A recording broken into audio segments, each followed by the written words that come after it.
So if you're thinking, what kind of education do I need to be an entrepreneur? Watch this video.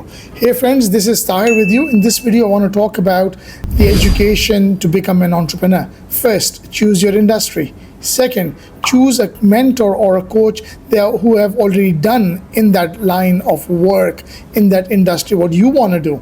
Understand that entrepreneurship is much different than academic education. That's one of the reasons why entrepreneurship is not taught at primary, secondary, or even at college or uni levels around the world. So it's way different. So why do I say look at people who have succeeded? Because look at their performances, look what they've done, and then sign up for the courses, coaching, whatever it be, because they're going to give you a crash course into entrepreneurship, and that is really important. So listen, if you find value in this video, feel free to ask, agree or disagree, and share with your friends and family.